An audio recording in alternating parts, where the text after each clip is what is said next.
In the rainforests of far North Queensland, from Cape York down through the Atherton Tablelands and into northern New South Wales, there's a plant that looks soft heart-shaped leaves, serrated edges, a gentle furry green that almost invites you closer. Don't. This is Gympie Gympie, scientific name, Dendrocnide moroides, and mate, it is not your friend. It's part of the nettle family, Urticaceae, related to the stinging nettles you might know from back home, except this one isn't playing around. There are 6 stinging tree species in Australia. Gympie Gympie is the worst of them.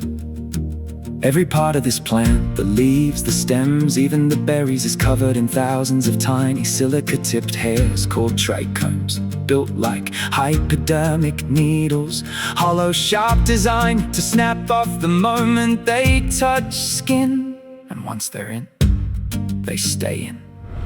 The hair breaks off below the surface and keeps releasing toxins slowly for as long as it's there. Scientists call the toxin compounds Gympie. Even after years of research, nobody's fully cracked how they cause pain this severe. The reaction starts almost instantly, swelling, burning, a sensation people have compared to being scalded with acid and electrocuted at the same time. How would, for some, the worst fades in a day. For others, it lingers for weeks. There are documented cases of pain returning months, even years later, every time the area touches water or the temperature drops. A cold shower, a change in weather, and the sting wakes back up like it happened yesterday. It's not just people. There are recorded cases of dogs and horses dying after severe exposure, usually from repeated contact in thick infestations with no way to avoid it. So no, this isn't your average ouch nettle moment. The plant gets its name from the town of Gympie in Queensland, where gold miners stumbled into it the hard way in the 1800s. But the name itself comes from much earlier. It's a word from the language of the Gympie people, the traditional owners of that region, who knew this plant and respected it long before any miner did. Indigenous knowledge of this country's dangers goes back tens of thousands of years. The warnings were always there.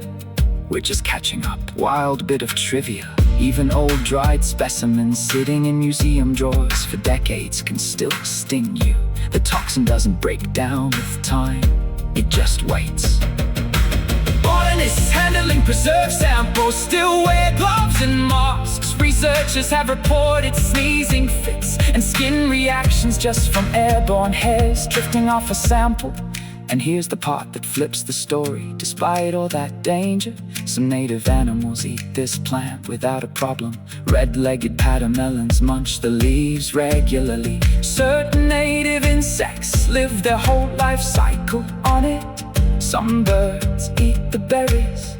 Meanwhile, us humans just go, ooh, fuzzy leaf, and regret it for a fortnight. Nobody's entirely sure how those animals avoid the worst of the sting.